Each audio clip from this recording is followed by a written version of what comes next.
Bom, sejam todos muito bem-vindos. Este é o canal Rômulo Alencar. Se você gostou do conteúdo dos vídeos, eu peço que você se inscreva e compartilhe. Hoje nós vamos tratar deste livro chamado 150 Respostas Católicas aos 150 Ataques Protestantes. É um livro muito interessante, de Jaime Francisco de Moura.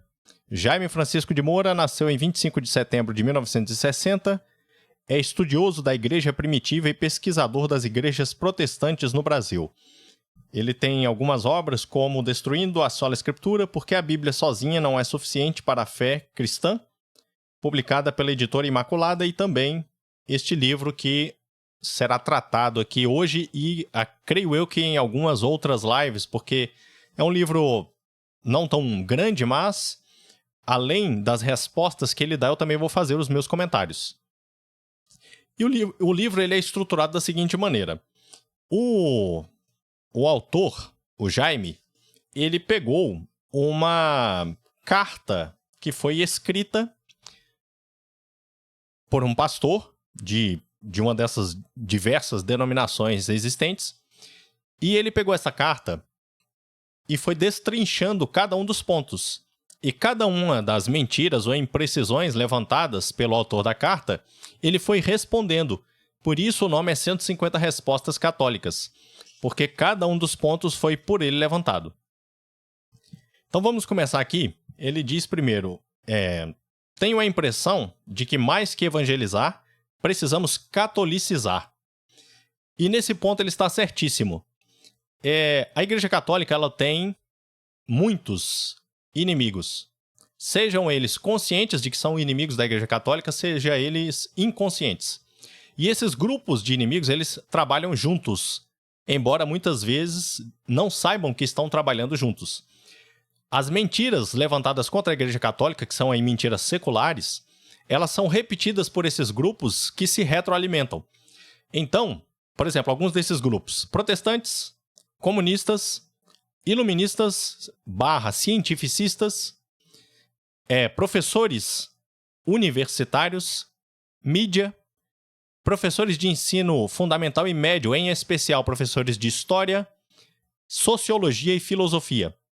Todos estes grupos, muitas vezes, se apresentam como se fossem discordantes uns dos outros, mas, quando o assunto é a Igreja Católica, atacar a Igreja Católica, eles se retroalimentam. O que eu quero dizer com isso? Eles pegam fontes ou deturpadas ou totalmente inventadas por um destes grupos e os demais saem usando estas fontes para justificar as mentiras que eles mesmos alimentam para si ou para as pessoas que estão à sua volta.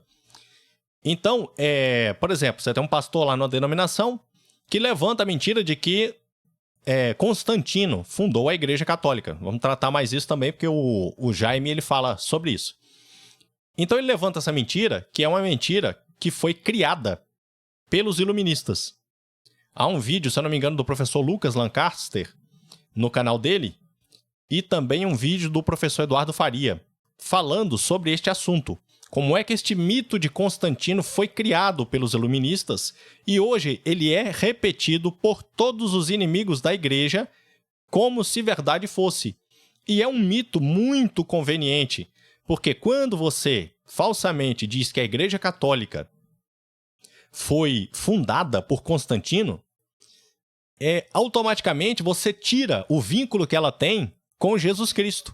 Porque, por exemplo, os protestantes, eles não conseguem, nenhuma das milhares de denominações existentes, eles não conseguem fazer um vínculo histórico de Jesus e dos apóstolos até a denominação que eles frequentam.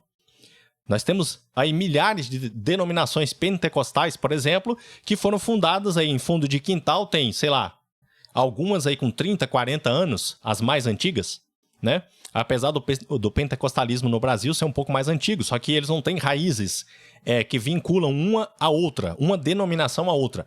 Cada denominação é uma nova igreja fundada. E aí eles não conseguem se vincular historicamente com provas, com relatos, com testemunhos, com livros, com fontes históricas primárias para afirmar: nós somos a igreja que segue exatamente aquilo que Jesus falou. Nós somos a igreja histórica, a igreja primitiva de fato. Eles não conseguem fazer isso. E todas as fontes existentes da igreja primitiva não apontam em nada para o protestantismo.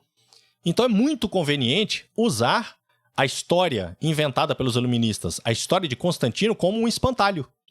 Você ataca o espantalho Constantino e não tem que provar que você é que veio muito depois da fundação da Igreja Católica e que deturpou tudo do cristianismo até então, dado como certo.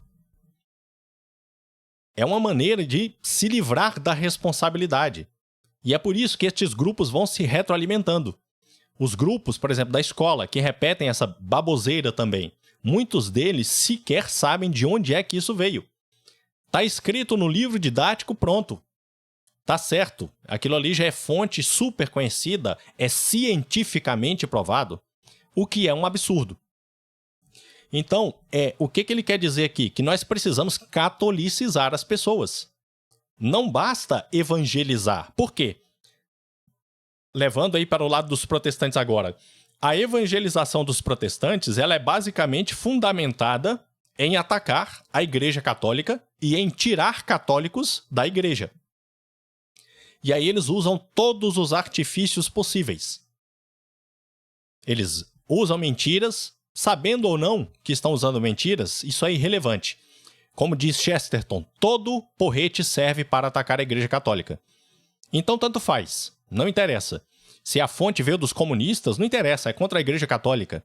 E eles vão repetindo estas besteiras para os seus membros e para aqueles da Igreja Católica que não têm conhecimento suficiente para saber que isso é mentira.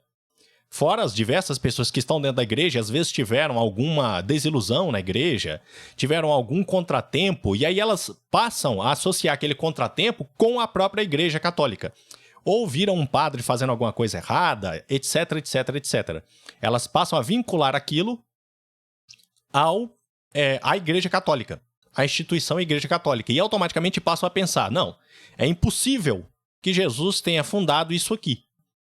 Olha o problema que eu estou vendo. Eles só se esquecem que os problemas já começaram nos próprios 12 apóstolos, né? O próprio Judas foi escolhido pelo próprio Jesus dentro da Igreja Católica e foi o traidor de Jesus. Pedro, que é o Papa inicial, a pedra onde Jesus fundou a sua igreja física e visível, ele também traiu Jesus. Os outros apóstolos fugiram, etc, etc. Então, se a igreja não é verdadeira por conta de pessoas que são pecadoras, de problemas, então nenhuma será. Nenhuma igreja será verdadeira. Então, por isso que nós precisamos, ao invés de não só evangelizar, mas catolicizar as pessoas, ensinando a verdade católica da Bíblia completa, com todos os seus 73 livros, do catecismo, dos documentos da igreja e principalmente da história da igreja e da história da Bíblia. Estes dois pontos são os que mais derrubam protestantes, porque eles vivem afirmando que são só a Escritura, só a Bíblia, só a Bíblia, só a Bíblia, mas a Bíblia não caiu do céu de paraquedas com capa e zíper. Houve todo um processo histórico para sua formação. E alguns desses processos, inclusive, veremos durante a leitura deste livro. Ok? Deixa eu continuar aqui, então, com o que o Jaime está falando. Quando não temos a formação necessária, procuramos criar unidade em torno a assuntos opináveis, que é basicamente o que todas as igrejas protestantes vêm fazendo aí. Junta-se principalmente, em especial, às pentecostais. Como eles não têm fontes que sustentem suas crenças e a própria criação daquela denominação, eles passam a se reunir, a se juntar em grupos, sei lá, de 10, 15 pessoas em cada uma destas pequenas denominações, a partir de gostos, de assuntos opináveis, de amizades, de círculos sociais. Então, a partir daquilo ali, as opiniões deles passam a ser fonte histórica, fonte bíblica. Ah, eu acredito que essa parte da Bíblia significa isso. Então isso virou fonte. Por quê? Porque ele se coloca no lugar. E vou avisar logo aqui agora que eu vou dizer em vários momentos que o protestantismo é um movimento revolucionário. Se você acredita que houve uma reforma protestante, isso não é verdade. Houve uma revolução protestante. E ele é um movimento revolucionário, um dos motivos é esse. Você tem pessoas que ignoram a história, ignoram os documentos históricos, ignoram as vidas dos santos, tudo que está no passado é ignorado. E aí eles passam a centrar-se em si mesmos. É o humanismo, que é a base de basicamente todos os movimentos revolucionários que nós conhecemos hoje, é o humanismo. E o protestantismo é a mesma coisa, é o eu. Se eu aceito, se eu leio a Bíblia e se eu entendo a minha interpretação, é o livre exame das Escrituras. Não existe magistério, não existe hierarquia.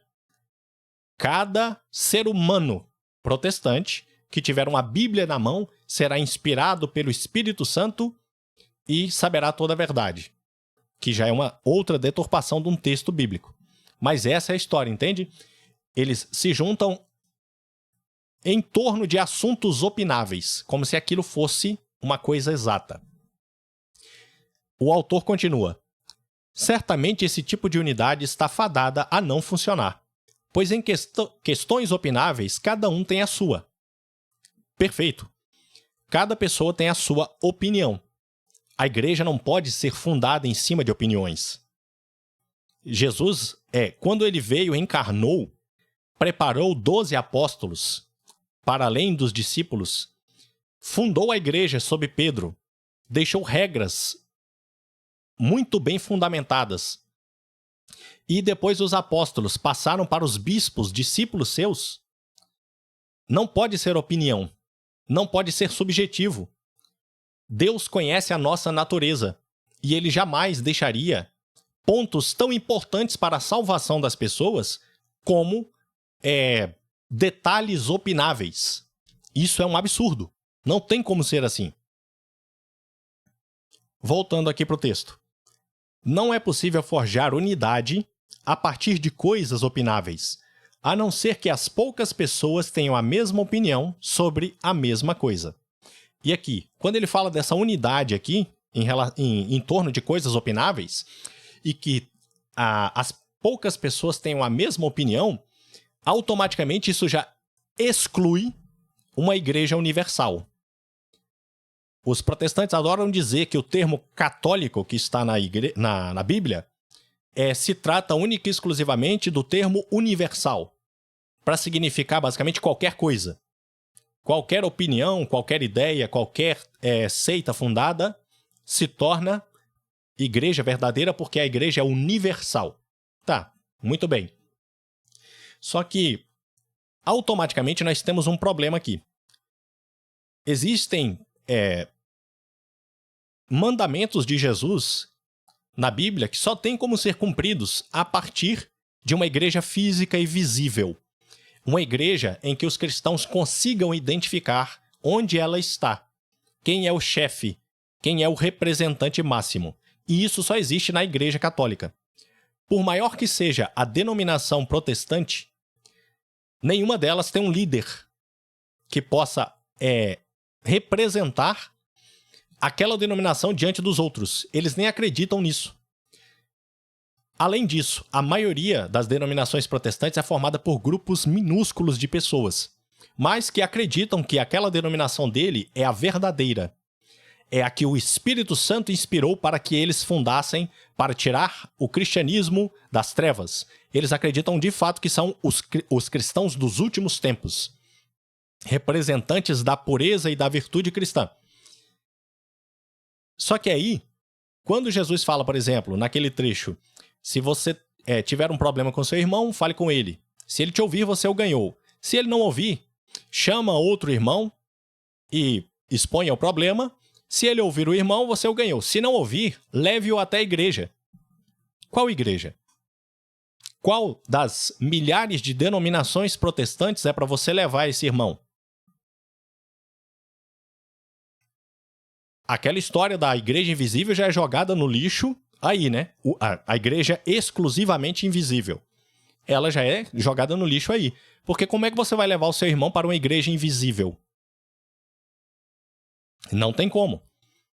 Aqui Jesus está mandando você levá-lo à igreja visível, com hierarquia, com representantes visíveis, para resolver a questão. Se ele não ouvir nem a igreja, trate-o como pagão. O que ele quer dizer com igreja aqui? Ele quer dizer magistério. Ele quer dizer bispos, padres, o próprio Papa. É isso que ele quer dizer com igreja. E aí, quando você pega uma denominação protestante, por exemplo, dois protestantes lá na Zâmbia que estão com este problema, como é que eles vão levar este problema para a igreja verdadeira, se a igreja verdadeira, entre aspas, claro, né, afirma, por exemplo, uma pessoa de Anápolis afirma que a pentecostal da asa do anjo é a igreja verdadeira. Como é que essa pessoa lá na Zâmbia vai levar o seu oponente, poderia dizer assim, para a igreja, para esclarecer as coisas? Não tem como. Percebe como a subjetividade, essa subjetividade, ela é muito, muito crítica. É necessário que haja uma igreja visível, que seja identificável em todo o mundo. E esta é a Igreja Católica Apostólica Romana. Todo católico apostólico romano sabe onde a igreja está. Ainda que, por exemplo, esteja em um país onde o catolicismo é perseguido, ele sabe que existe um papa, que ele está sob a autoridade deste papa, que há algum bispo responsável por ele, e de alguma maneira, por mais difícil que seja, ele pode levar a sua demanda para a igreja. Os protestantes não podem fazer isso. E aí é onde nós vemos, por exemplo, quando há esse tipo de confusão, né, que Jesus fala ali, para você levar para a igreja para ser resolvido. É aí que surgem novas e novas e novas denominações protestantes. Porque aí nós vamos ter o choque. Ora, vocês afirmam que não existe igreja visível. Todos são iguais. Então não sei nem por que vocês teriam pastores. Todos são iguais. A hierarquia é toda igual, de todo mundo. Tá, beleza. Mas e como é que você resolve essa demanda? Fundando uma nova denominação? Porque autoridade para isso você tem. Já que o próprio Lutero afirmava, né, que é sola escritura. É a livre interpretação das escrituras. Qualquer um com a Bíblia na mão será inspirado pelo Espírito Santo. Se você parar para raciocinar sobre essa frase, Perdão. Se você parar para raciocinar sobre essa frase um minuto que seja, você percebe que ela é absurda. É necessário que haja uma sucessão apostólica? Algo visível, rastreável, para que você identifique onde é que está. Cadê essa igreja? Onde é que ela está? Ah, essa igreja está aqui. Ou essa igreja está ali. Porque o restante é o que o autor está dizendo aqui. São coisas opináveis. E aí você vai juntar pequenos grupos de pessoas que acham que são os iluminados, os escolhidos para serem os últimos cristãos, que serão o bastião da verdade. E é por isso também que eles se prendem tanto na história do arrebatamento. Uma das coisas que os protestantes mais se fixam é no Apocalipse. Porque eles precisam de algo para segurar. Não, eu sei que eu estou na denominação correta. Eu sou o cristão dos últimos tempos. Quando a igreja voltou a ter menos do que 12 apóstolos, que várias dessas denominações têm 8, 9 pessoas. Então eles põem na cabeça deles que eles são os representantes de Jesus dos últimos tempos. E aí eles têm que ficar arranjando também bestas do Apocalipse, anticristos, em várias e várias figuras políticas.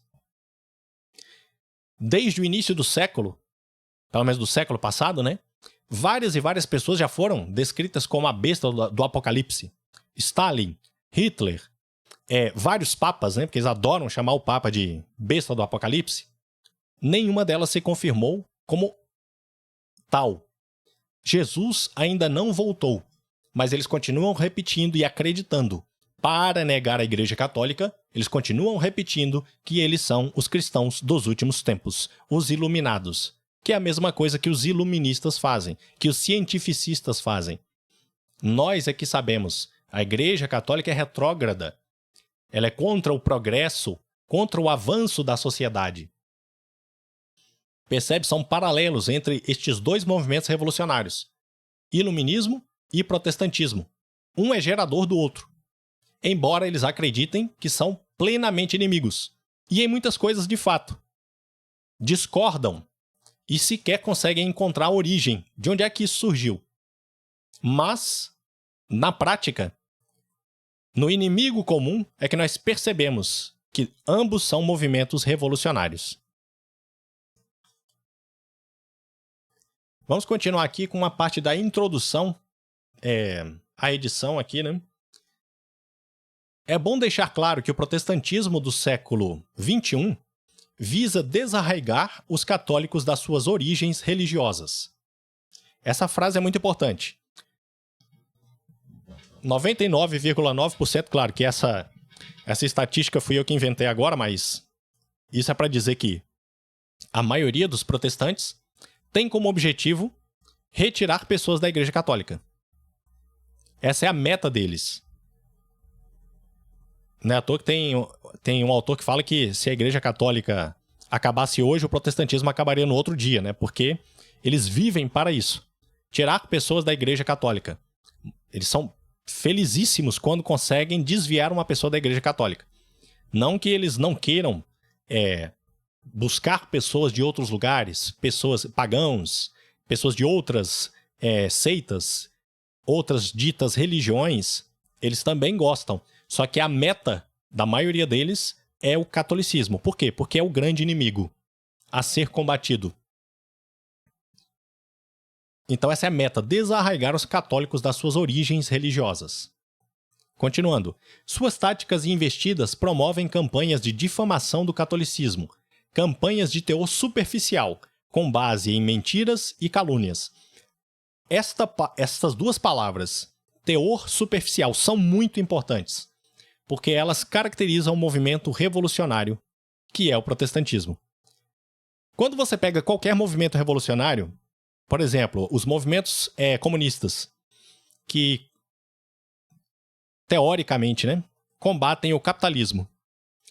Todas as acusações deles, ou a maioria delas, contra o catolicismo, ou contra o capitalismo, são frases feitas, ataques rasos, mas que mexem com o emocional das pessoas.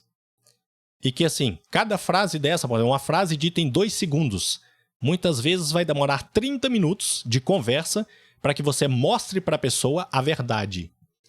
Com o catolicismo é a mesma coisa. Todos estes grupos revolucionários, incluindo os protestantes, ou principalmente os protestantes, têm uma série de frases feitas de teor superficial. E eles repetem, uma das primeiras coisas que eles aprendem nas escolas bíblicas, nos cultos, etc., etc., são estas frases feitas. O pregador Eudes Duarte, ele fala uma coisa muito interessante, que ele tem visto que vários protestantes que estão saindo de suas denominações protestantes, eles voltam para o mundo, voltam para o pecado, voltam para qualquer coisa, menos para a Igreja Católica. Porque a lavagem cerebral contra a Igreja Católica é tão grande, de maneira tão massificada, que eles sequer veem a Igreja Católica como uma alternativa. Imagine como a solução do problema deles. Então eles veem que a denominação que eles estão frequentando, alguns inclusive estudando, né? Eles começam a ver que aquilo ali não tem coerência nenhuma, que é cheio de subjetivismos, cheio de opiniões. E aí eles, não, eu estou no lugar errado. Aí eles começam a investigar outras denominações e começam a ver as falhas também. Só que ele jamais vai procurar a Igreja Católica. Por conta das opiniões, por conta das mentiras levantadas contra a Igreja. Essas frases superficiais, uma delas foi o que eu falei, né? Constantino fundou a Igreja Católica, todo mundo sabe disso, e morre aí. O cara abre a boca para falar um absurdo desse e sequer precisa comprovar. Aí quando você pergunta, cara, de onde é que você tirou isso? Ah, o pastor Rodrigo Silva falou. Irmão, qual é a tua denominação? Ah, eu sou presbiteriano. Cara, o Rodrigo Silva é adventista. Todas as fontes que ele cita são para corroborar a crença no adventismo que ele tem. Você nem crê que adventista é cristão. Como é que você me usa Rodrigo Silva como fonte simplesmente para ter algo um pouco palpável para atacar a Igreja Católica? Percebe como isso é um absurdo? Eles só são amigos, só se unem quando é para atacar a Igreja Católica. Como eu falei anteriormente, nessas horas vale fonte de qualquer buraco, qualquer lugar. Vamos continuar no texto. Assim, o católico que não tem conhecimento da sua fé aprende a perder o amor à Santa Igreja Católica, a única fundada por nosso Senhor Jesus Cristo. Exatamente. Então nós temos vários e vários católicos que saem da igreja ou que saem da igreja por conta destas mentiras que são decoradas pelos protestantes em geral. Aí eles decoram alguns trechos da Bíblia descontextualizados que vão, entre aspas, suportar, corroborar aquilo que eles estão afirmando. E a pessoa que, um católico muitas vezes já preguiçoso, não lê a Bíblia, só vai naquela missa do domingo, vai para a igreja com qualquer roupa, de qualquer jeito, ele nunca leu o catecismo, ele nunca leu a Bíblia, vai ler o catecismo. Os documentos da igreja, muito pior.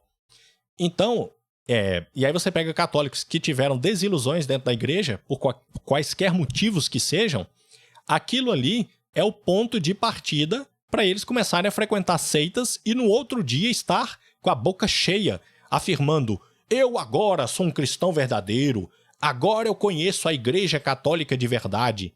Passou anos dentro da igreja, sem ler nada da igreja, sem conhecer nada da igreja, mas, preguiçoso que é, foi para uma denominação qualquer, decorou frases feitas, descontextualizadas, pequenos trechos, para um preguiçoso isso é ótimo.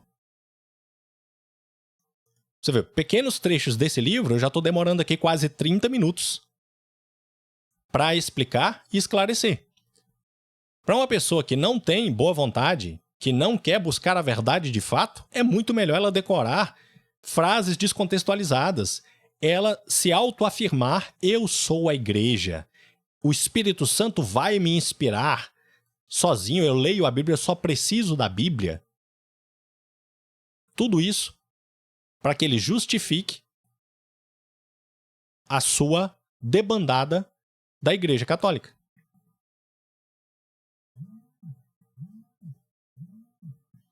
Vamos continuar aqui no livro agora. Agora ele vai entrar já direto nessa dinâmica de perguntas e respostas. O que ele fala aqui mais precisamente, da carta. As acusações que estão nesta obra chegaram até mim através de uma carta com o título O Catolicismo Romano e a Bíblia, por um pastor e aluno de teologia protestante. Então, ele aqui não identifica quem foi, e ele está certíssimo, né? Ele vai pegar as ideias, ele vai rebater estas ideias, e não necessariamente quem as produziu. Porque a pessoa que as produziu, apesar aqui de ser descrito como um estudante de teologia, pode não saber do que está falando. E se você conhece as universidades brasileiras atualmente, você sabe que isso é mais comum do que, sei lá, você abrir os olhos quando acorda. São alunos universitários sem saber do que estão falando. Tendo um diploma na mão, falando sobre aquela área em que teoricamente ele deveria dominar, mas não sabendo nada. Quantos e quantos alunos têm que sair da faculdade e pagar cursos por fora, coaches, gurus, cursos na internet para que de fato consigam se formar. Aqui é a mesma coisa. Nessa teologia protestante é a mesma história. Bom, vamos lá para o primeiro questionamento. A Igreja Católica que conhecemos hoje é o resultado de alterações feitas a partir da Igreja primitiva. Segue um resumo dos desvios introduzidos pela Igreja nestes quase 1.300 anos. Ele vai fazer um resumo, hein? Vamos lá, a resposta do Jaime é a seguinte. Os protestantes não têm nenhuma autoridade para afirmar tal coisa, pois surgiram 1.500 anos depois da Era Apostólica.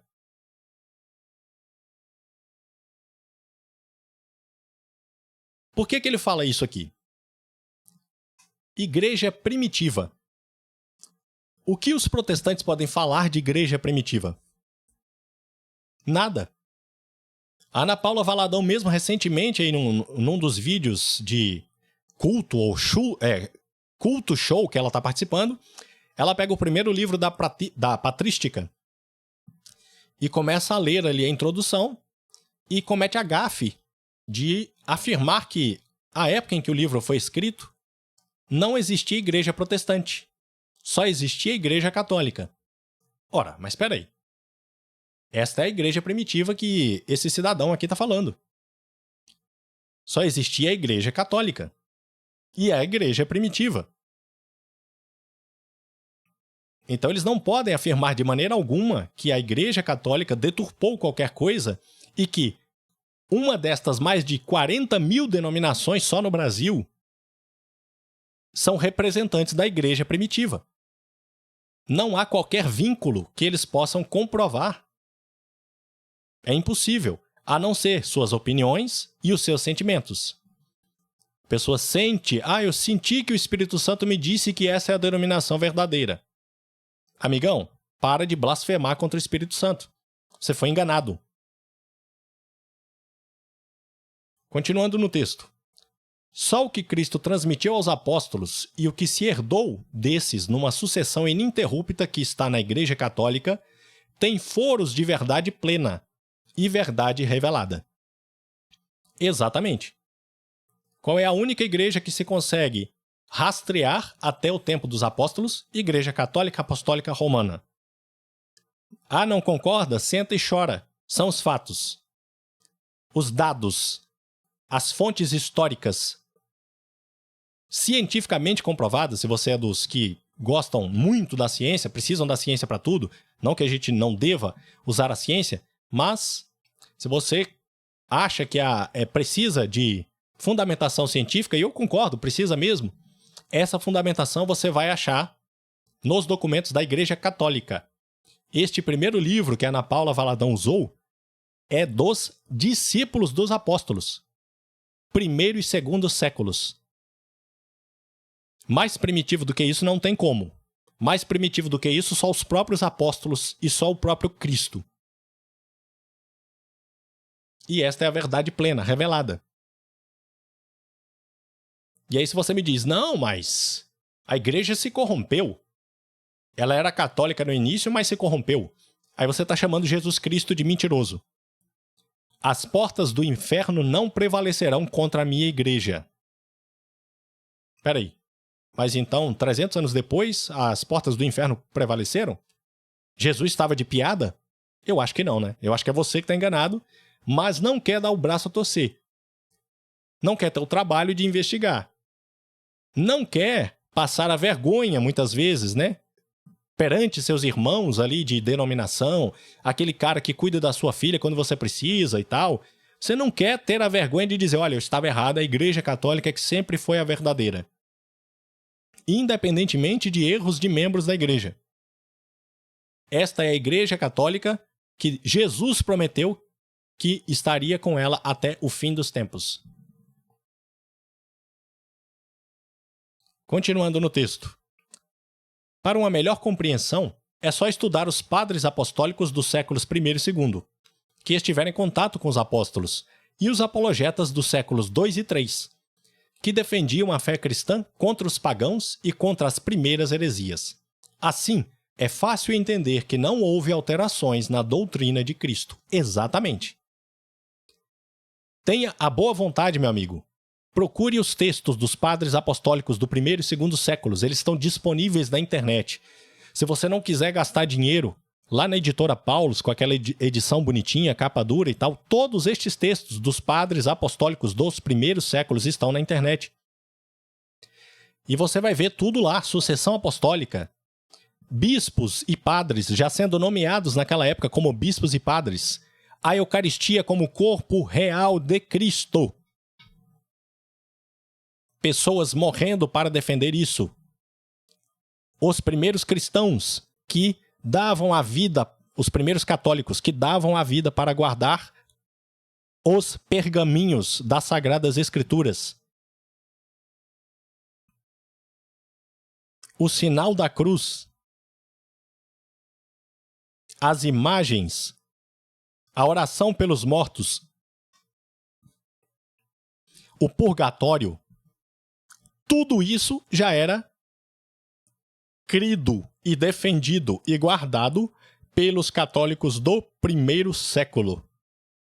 Ou seja, eles aprenderam isso dos apóstolos. A não ser que você queira me dizer que estes caras também se corromperam. Que é o que já tem algumas correntes protestantes levantando, né? Não é mais em Constantino. Quando você desmonta a narrativa de Constantino, aí eles, sem fonte nenhuma também, começam a dizer, não, então é anterior. Se não foi Constantino, é antes. Foi num século antes. Aí você começa a mostrar outras provas, outros documentos. Não, então foi antes. Não, então foi antes. Até chegar ao ponto de dizer que os próprios apóstolos se corromperam. No dia seguinte ao que Jesus subiu para o céu, os apóstolos já se corromperam. Se os apóstolos já se corromperam, como é que vocês podem seguir a Bíblia, que foi escrita por eles?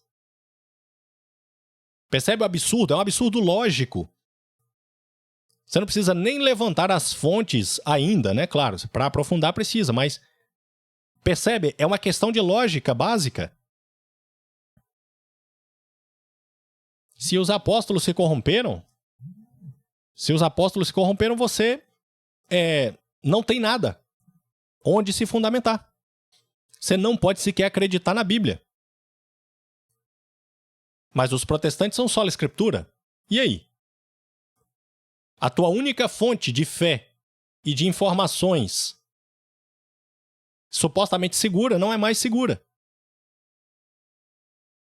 Ou é isso, ou você está errado. Que é o mais provável, né?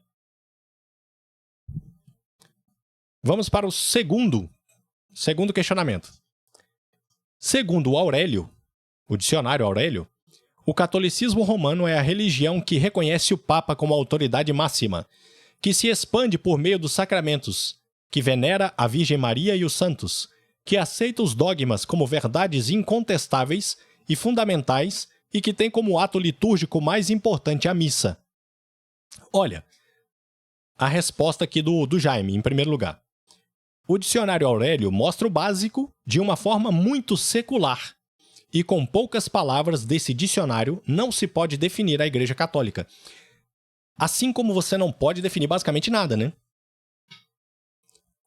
Os conceitos que estão nos dicionários, eles nos ajudam a formular conceitos mais profundos. Agora, quando você está lidando com uma instituição bimilenar, fundada pelo próprio Cristo, 5 linhas de explicação dentro de um dicionário podem ser fonte segura, plena, para pessoas afirmarem barbaridades contra a Igreja Católica? E olha que essas 5 linhas aqui nem estão falando coisas erradas, só que não estão aprofundadas da maneira correta.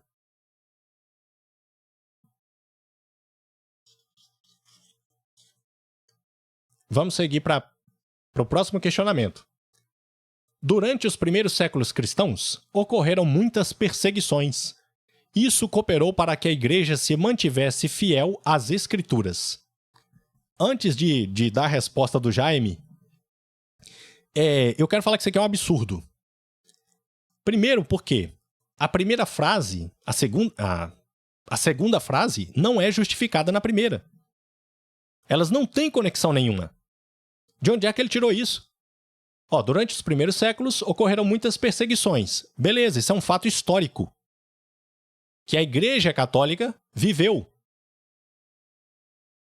A Igreja Católica foi que viveu essas perseguições. Aí, isso cooperou para que a Igreja se mantivesse fiel às Escrituras. Baseado em quê? A Igreja se manteve fiel porque era perseguida? Depois que deixou de ser perseguida, ela deixou de se manter fiel? E os protestantes hoje, que não são perseguidos? Então eles não podem também ser fiéis às Escrituras, correto? Porque você precisa de perseguição para se manter fiel. É um absurdo lógico. Uma coisa não justifica a outra. Vamos para a resposta do Jaime. Aqui há um erro seríssimo. No início do cristianismo, ainda não estava definido o Novo Testamento ou o cânon bíblico completo para se seguir fielmente às Escrituras. Ele fala algumas coisas a mais, mas a gente pode parar aqui. Exatamente. Como é que você vai vincular a seriedade do cristianismo com algo que sequer existia? Todas as vezes dentro da Bíblia, no Novo Testamento, em que eles falam de Escrituras, eles não estão falando da Bíblia como nós a conhecemos. Estão falando dos livros do Antigo Testamento e só. Somente isso. A Igreja Católica é quem define o cânon bíblico do Novo Testamento e reafirma o do Antigo Testamento. Mas isso séculos depois. Séculos depois da morte e ressurreição de Nosso Senhor Jesus Cristo. E aí? Então esses cristãos do primeiro século, nenhum deles foi salvo? Eles não tinham escritura? Percebe que é um problema lógico muito grande que precisa ser resolvido pelos protestantes? Eles precisam responder isso. Ao invés de ficar se ligando a mentiras históricas, se ligando a factoides, a provas, falsas provas contra a Igreja Católica, eles têm que se questionar sobre essas coisas. Muitos dos ex-protestantes que estão se convertendo ao catolicismo começaram por conta destes questionamentos. Espera aí, não tem coerência. Como é que a Bíblia surgiu do nada? Como é que a Bíblia surgiu na mão de Lutero? E a gente fala que para você ser salvo você precisa de Bíblia. E todos os cristãos antes da Bíblia impressa foram todos para o inferno. Não eram cristãos verdadeiros. Gente, isso é um absurdo. É uma questão básica de lógica. É só parar um pouco para pensar. O próximo questionamento levantado, né? A corrupção no cristianismo começou já em meados do século III, quando houve o primeiro rompimento sério dos cristãos, por causa da introdução do batismo de crianças. O rompimento foi chamado de desfraternização. Aí o Jaime vem e dá uma resposta excelente. Já entre 185 e 255, ou seja, o terceiro século que o acusador está apontando aqui, Orígenes escreveu: a Igreja recebeu dos apóstolos a tradição de um batismo também aos recém-nascidos. Cipriano, em 258, escreve: do batismo não devemos afastar as crianças. Observe que Orígenes e Cipriano são bem anteriores a Constantino, sendo que vocês afirmam que a Igreja se corrompeu com ele. Será que antes de Constantino a Igreja estaria também corrompida? Nos Atos dos Apóstolos se lê que esses batizavam famílias inteiras. Ora, nas famílias há sempre crianças. Na Bíblia e na tradição, não há nada dizendo que só se devem batizar adultos. A negação do batismo de crianças só foi contestada a partir do século XV com a Reforma Protestante. E ainda, aí agora meu comentário, né? Temos ainda que levantar aqui a observação de que isso realmente é depois do século XV. Porque os primeiros protestantes batizavam as crianças. O protestantismo hoje, as coisas boas que há no protestantismo, eles copiaram ou mantiveram do catolicismo. O batismo de criança é uma delas. Nós temos dentro do pentecostalismo, de 100 anos para cá no máximo, esta heresia de não batizar crianças. Esta maluquice de não batizar crianças. Aqui os primeiros autores que ele cita, né, Orígenes e Cipriano, eles afirmam que essa tradição veio dos apóstolos. Eles escrevem isso já no 3º século. Papel, tinta, pessoas capacitadas para escrever naquela época eram coisas raras e caras. Eles não gastavam papel com qualquer coisa. Demorava-se muito tempo para que algo que já acontecia na prática fosse registrado nos papéis para ficar ali seguro e firme. Se eles escreveram isso, gastaram seus recursos para escrever isso, a tradição apostólica foi ensinada exatamente assim. Batizem as crianças. E na própria escritura, como mostrado aqui, nós temos a comprovação disso. Existe uma mania hoje, dentro dos universitários, e os protestantes fazem isso também nesta área, que é o de fazer um anacronismo histórico. Analisar o passado com os olhos do presente, da sociedade presente. Hoje, nós temos famílias que substituíram suas crianças por cachorros e gatos. Pessoas que não querem nem se casar, muito menos ter filhos. Então, existem hoje famílias que não têm crianças. Na época dos apóstolos, quando este texto foi escrito, que se batizavam famílias inteiras, só não havia criança nas famílias de quem era estéril ou celibatário. Todo o resto havia crianças. E em profusão. Muitas crianças. Até onde eu saiba, as crianças fazem parte das famílias, né? Isso é assim até hoje. Mas para justificar esse anacronismo, os protestantes olham para aquela época como se essa época fosse. Como se fosse uma época atual. Ah, não, eles batizavam famílias, mas não tinha criança. Como não tinha crianças nas famílias? Você tirou isso de onde? Qual é a fonte para você afirmar que naquela época não havia crianças? O lógico é que houvesse crianças.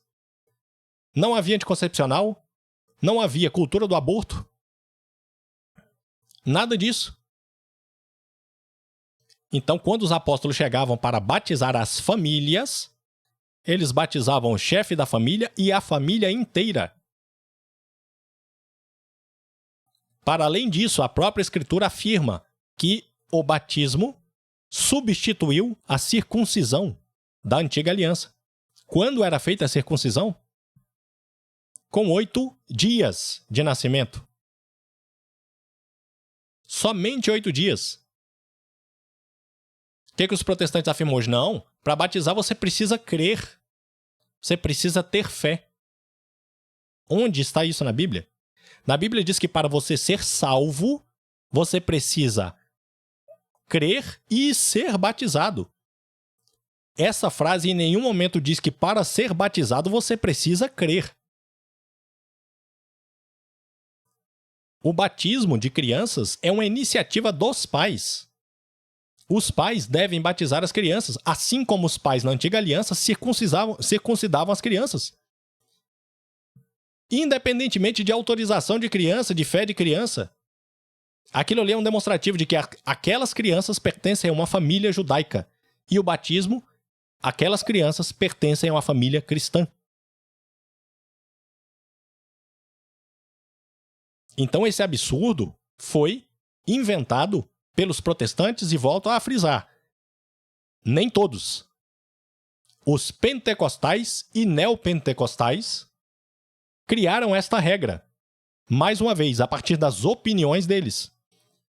E como humanistas que são, as opiniões deles passam a se tornar regra. Regra de fé. Na ausência de um auxílio bíblico ou um auxílio histórico ou uma outra fonte, as opiniões deles passam a se tornar fontes. E muitas vezes, a Bíblia é deturpada para embasar essas fontes, para que ele não tenha que admitir: ixi, isso está errado. Nós realmente deveríamos buscar o batismo das crianças. Mas movimento revolucionário admitindo que cometeu erro é muito difícil.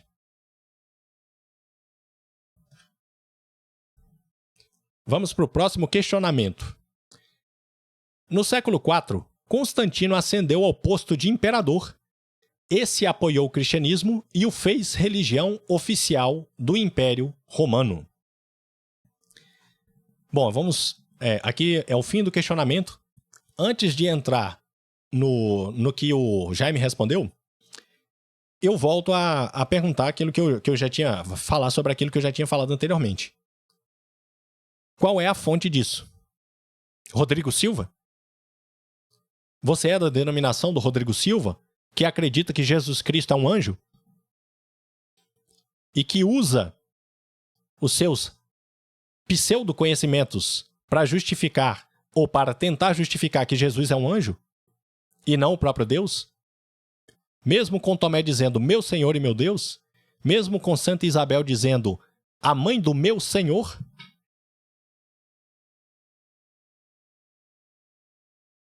E aí, a sua fonte é Rodrigo Silva?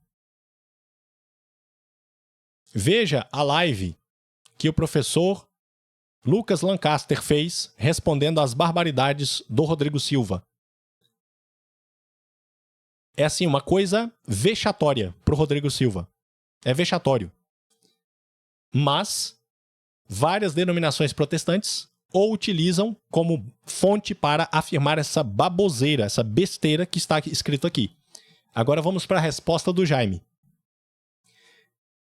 Quem oficializou o cristianismo como religião do Estado foi o imperador Teodósio I, no ano de 380. Em 313, Constantino apenas deu liberdade de culto aos cristãos com o chamado Édito de Milão. Nós poderíamos parar só aqui. Gente, é fonte histórica. Você não precisa ser católico. Os documentos históricos, as fontes primárias que comprovam estes fatos são comprovações histórico-científicas. Porque alguns desses grupos, em especial os iluministas, né, que foram os propagadores desta balela, poderiam dizer, não, mas isso aí é fonte católica, nós queremos fonte científica. Não, isso aqui é fonte científica. Historiadores sérios, pesquisadores sérios, usando os mesmos métodos que foram usados para comprovar qualquer outro documento histórico, chegaram a estas conclusões, baseadas nestes documentos históricos. Agora eu pergunto, qual é o documento histórico para afirmar o contrário? Qual é a base, a fonte histórica para afirmar o contrário? Qual é o documento assinado por Constantino, tornando oficial o catolicismo como religião do Império? Me apresentem, por favor. Como diz aquele meme do Silvio Santos, não consegue, né? Continuando com a resposta dele. De Pedro até Constantino foram 32 papas. Por que é importante falar isso aqui? Porque quando as pessoas que repetem essa baboseira do Constantino, fundador da igreja, elas simplesmente, além de jogar todos os documentos da igreja primitiva no lixo, e até os posteriores, porque os posteriores também não corroboram o que eles falam, eles se esquecem de um detalhe muito importante. Já havia papas. A hierarquia da igreja já estava formada. A missa já existia. Os ritos, claro, dados as suas devidas proporções, né? Porque era uma época de perseguição. Já existiam. As igrejas já existiam também, dadas as devidas proporções, já que eles eram perseguidos, mas as catacumbas onde eles realizavam as missas foram as primeiras igrejas dentro do Império.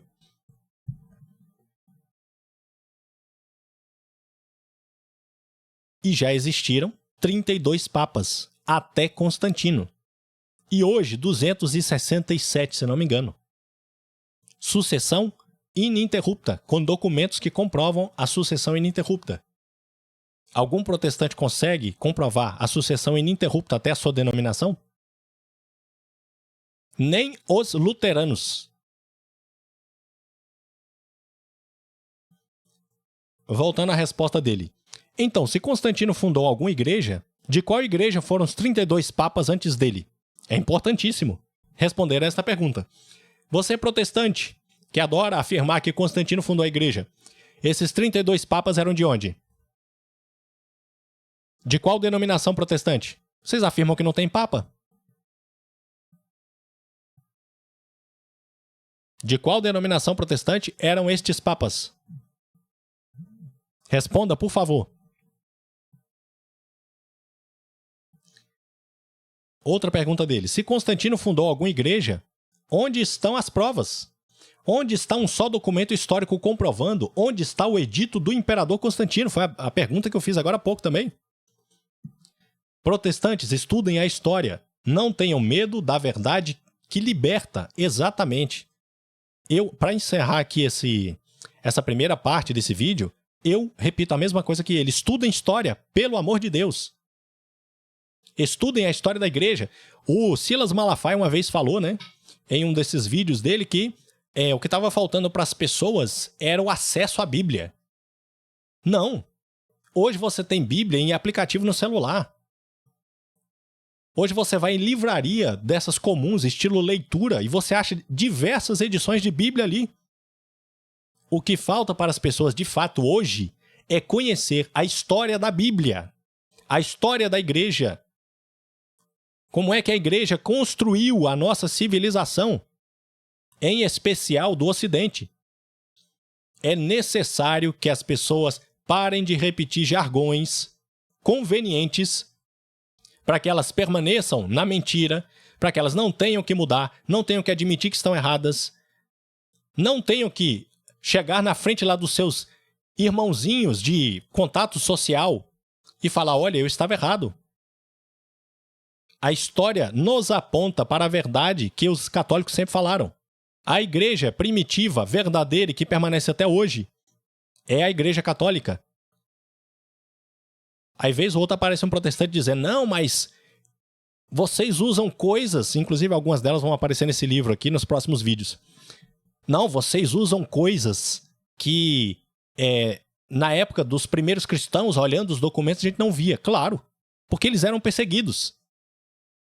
Não havia música. Por quê? Eles eram perseguidos. Você imagina os caras nas catacumbas e ainda assim eles faziam alguma música, né? Mas não da maneira como nós fazemos hoje. Você imagina nas catacumbas eles levando instrumentos musicais, corais gigantescos, oratórios. Passasse um guarda romano na frente da catacumba, ouvisse aquilo, pronto, matava todo mundo. Parem de fazer anacronismo histórico. E se forem fazer revisionismo histórico, apresentem as fontes.